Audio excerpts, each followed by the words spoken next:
Welcome, Gregory.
All right, we'll get started on page 10. Today is Tuesday, English Day.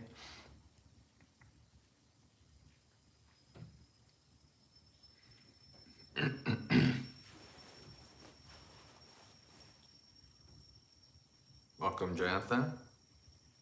Homage to the Sublime One, the Worthy One, the Fully Enlightened One.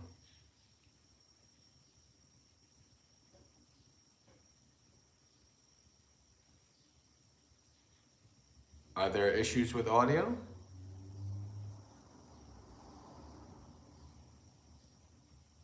Can you hear me?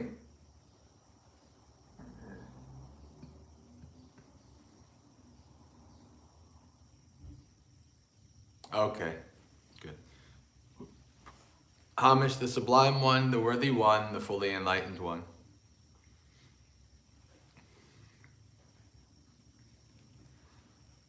Homage to the Sublime One, the Worthy One, the Fully Enlightened One.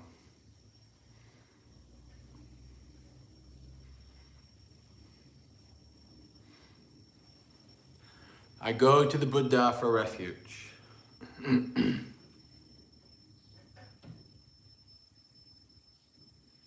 I go to the Dhamma for refuge.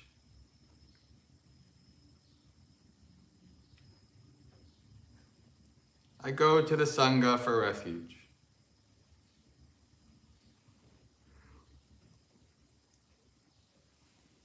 A second time I go to the Buddha for refuge.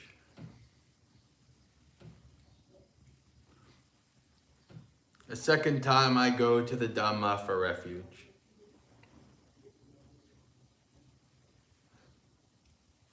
A second time I go to the Sangha for refuge.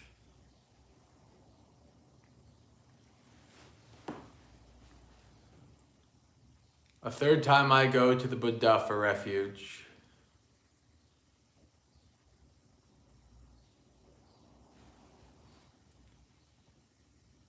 The third time I go to the Dhamma for refuge.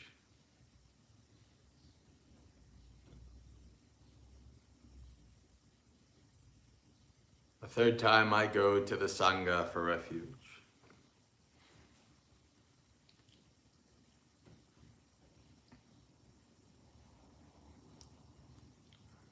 The three refuges are complete.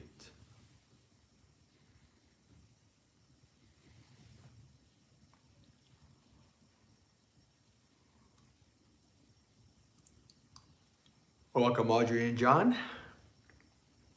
I undertake the training rule to abstain from taking life.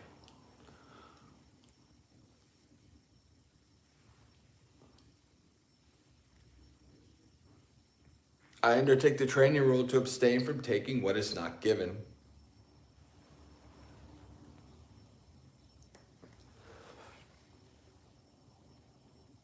I undertake the training rule to abstain from sexual misconduct.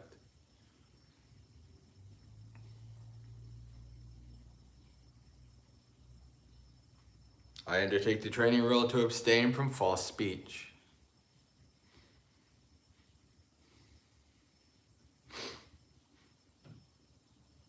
I undertake the training rule to abstain from intoxicating drinks and drugs causing heedlessness.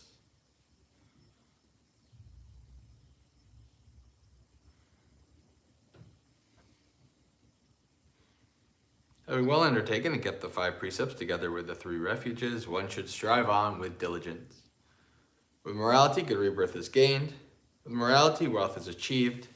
With morality, perfect peace is attained. Therefore, morality should be purified.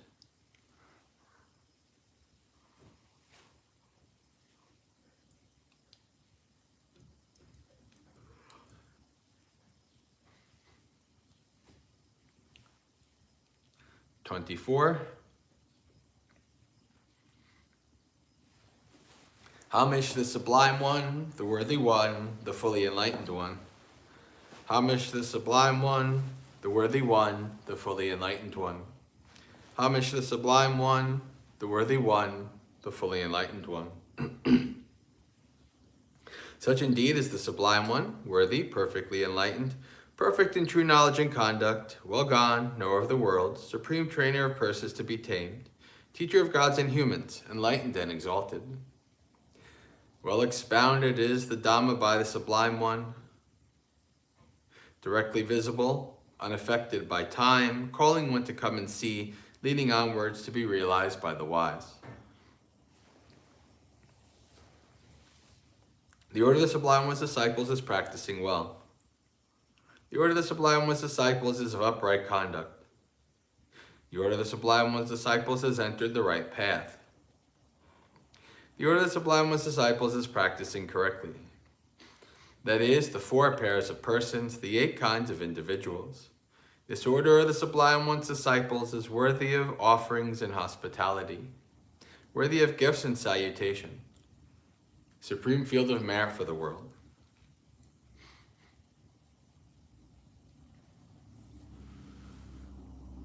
The teacher's Dhamma, like a lamp, is divided into path, fruition, and the deathless, both itself transcendent and showing the way to that goal. I revere that Dhamma with devotion. Thoroughly understanding the Dhamma and freed from longing through insight, the wise one who is rid of all desire is calm as a pool unstirred by wind. Those to whom the Dhamma is clear are not led into other doctrines. Perfectly enlightened with perfect knowledge, they walk evenly over the uneven. Of all the medicines in the world, manifold and various, there is none like the medicine of Dhamma. Therefore, our monks drink of this. Having drunk this Dhamma medicine, you will be ageless and beyond death. Having developed and seen the truth, you will be quenched, free from craving. The Sangha called a field better than the best, who have seen peace, awakening after the Buddha's good way, who have abandoned attachment, the noble ones, the wise. I revere that Sangha with devotion. Happy is the arising of the Buddhas. Happy is the teaching of the true Dhamma. Happy is the unity of the Sangha. Happy is the discipline of the united ones.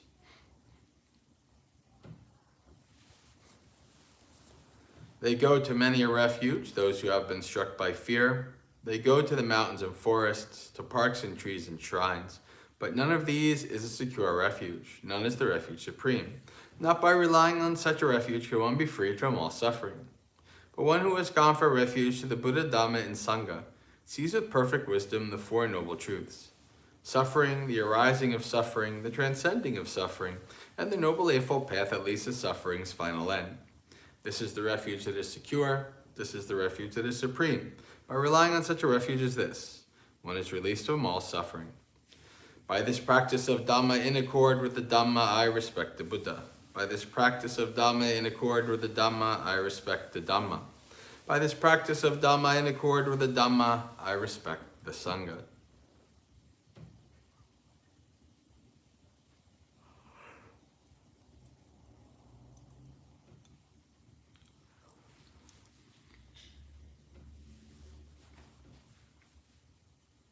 All actions are led by the mind. Mind is their master, mind is their maker.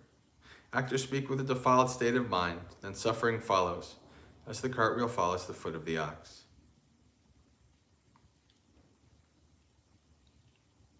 All actions are led by the mind. Mind is their master, mind is their maker. Act or speak with a pure state of mind, then happiness follows as your shadow follows you without departing.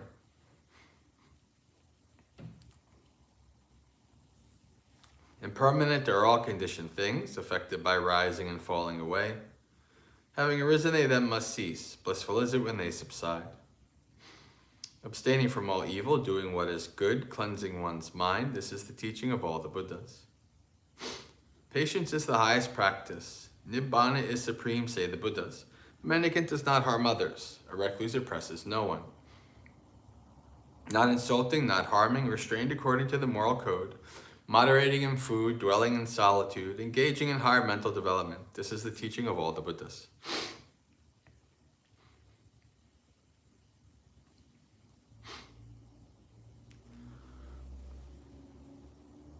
By the blessings that have arisen from my practice, may my venerable preceptors and teachers who have helped me, mother, father, and relatives, male and female rulers, worldly powers, virtuous human beings, the higher beings, demons, and high gods, the guardian deities of the world, celestial beings, the Lord of death, friendly people, indifferent and hostile, may all beings be well.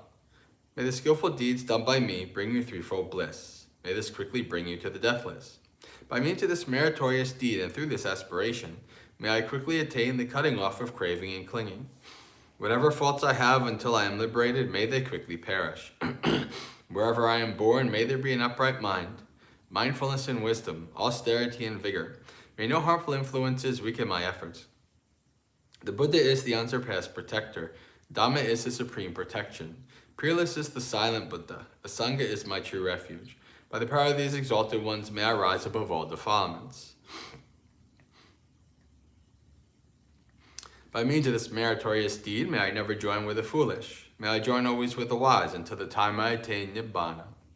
May the suffering be free from suffering. May the fear-struck be free from fear. May the grieving be free from grief. So too may all beings be. From the highest realm of existence to the lowest, may all beings arisen in these realms, with form and without form, with perception and without perception, be released from all suffering and attain to perfect peace. Excellent, excellent, excellent.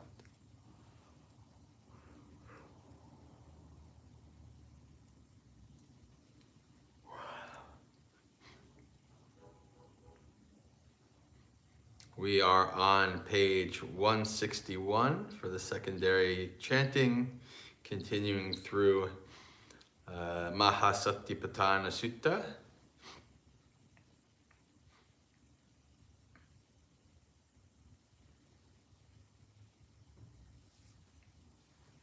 Vedananupassanna kattancha bhikkave bhikkhu vedanasu vedananupassi viharati idda bhikkave bhikkhu sukkhaṃ vedanang vedyamano sukkhaṃ vedanang vedyamiti pajanati dukkhaṃ vedanang vedyamano dukkhaṃ vedanang vedyamiti pajanati adukkhaṃ sukkhaṃ vedanang vedyamano adukkhaṃ sukkhaṃ vedanang vedyamiti pajanati samisang va sukkhaṃ vedanang vedyamano samisang sukkhaṃ vedanang vedyamiti pajanati niramisang va sukkhaṃ vedanang vedyamano niramisang sukkhaṃ vedanang vedyamiti pajanati samisang va dukkhaṃ vedanang vedyamano samisang dukkhaṃ vedanang vedyamiti pajanati niramisang va dukkhaṃ vedanang vedyamano niramisang dukkhaṃ vedanang vedyamiti pajanati samisang va dukkhaṃ sukkhaṃ vedanang vedyamano samisang dukkhaṃ sukkhaṃ vedanang vedyamiti pajanati niramisang va dukkhaṃ sukkhaṃ vedanang vedyamano niramisang dukkhaṃ sukkhaṃ vedanang vedyamiti pajanati Itiya jattaṃ va vedanasu vedananupassi viharati Pahidda va vedanasu vedananupassi viharati Ajatta bahidda va vedanasu vedananupassi viharati Samudaya dhammanupassi va vedanasu viharati vaya dhammanupassiva vedanasu viharati. Samudaya vaya dhammanupassiva vedanasu viharati. Ati vedanati vapannassa sati pachupatitta hoti. Yavadeva jnana mataya pattasati mataya anissato cha viharati. Nacha kinchi loke upadhyati evang piko bhikkave bhikkhu vedanasu vedananupassi viharati.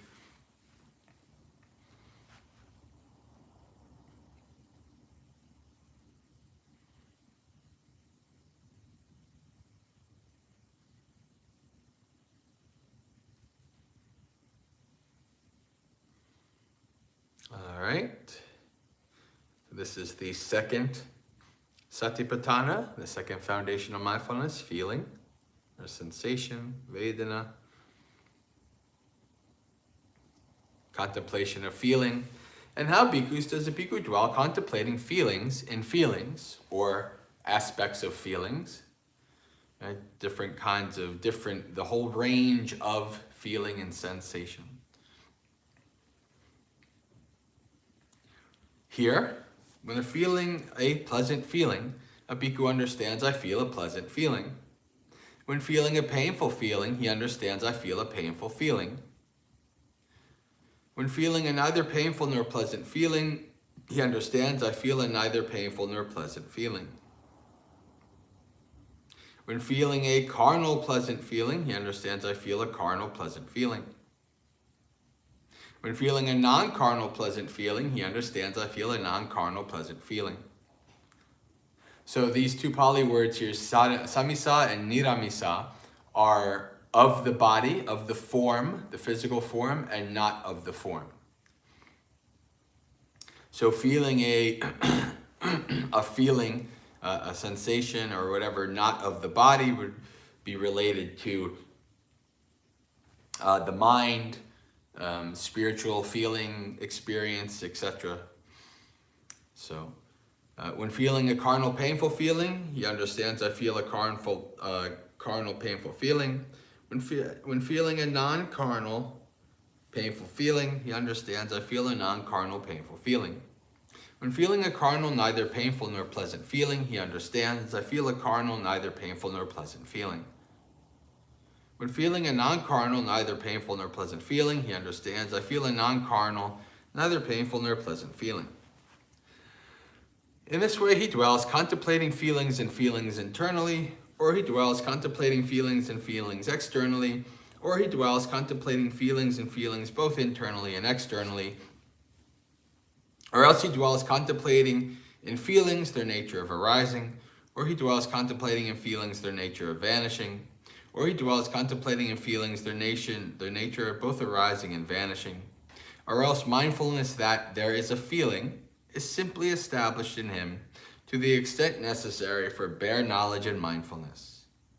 And he dwells independent, not clinging to anything in the world. That is how a bhikkhu dwells contemplating feelings and feelings. All right.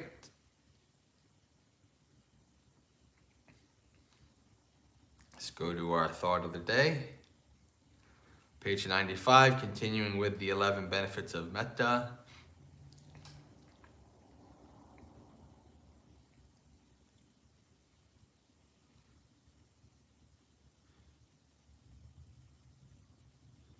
The middle paragraph.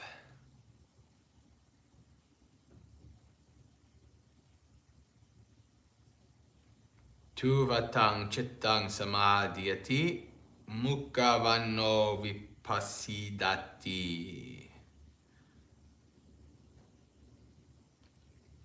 And these benefits are: one's mind becomes calm immediately, and one's complexion brightens. Hello, friends. So we have, this is related to kind of personal experience, both experienced by you and also by people on the outside, right? One's mind is calm, right? Becomes calm immediately.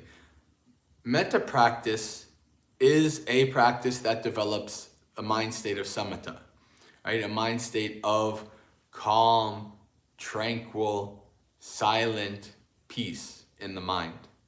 So that's what the Buddha is saying here. The benefit of practicing lots of metta is that your mind can be more inclined towards samatha, towards a tranquil, calm, peaceful mind.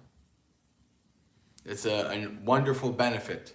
And there are indeed a few people, a few monastics that I know that if they don't still do it, they in the past have mentioned that instead of doing mindfulness of breathing, they do metta as their practice for developing samatha, right, when they sit. So that's another option for people, to give a try and see if it actually works for them in terms of getting into things like, deep states of samadhi. But the idea here is kind of the same as, the fire, poison, and sword not touching you, that you can sleep well. All of these are like benefits related to the fact that your mind is full of goodwill and friendliness. There's not a lot of anger, hatred, resentment, talk, your mind going over narratives and things about other people or fear or anything like that. That's all kind of not there. It's gone. So the mind has that room, that space to be calm and quiet and peaceful. Right? All these benefits are in some way or another connected in that regard from this practice of developing goodwill and friendliness for all beings. All right, friends, so I think we are good enough for today. So, Sukhi Hotu, may you be happy and at ease, practice well and be well, and may you have a spiritually successful and peaceful practice until we meet again, which if I'm alive should be tomorrow morning for another morning monastery experience. And for those of you who are staying for the meditation, as always, it begins and ends at the bell. Have a good day. Oh, no. There we go. Okay. Almost closed the stream.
All right, friends, have a good day.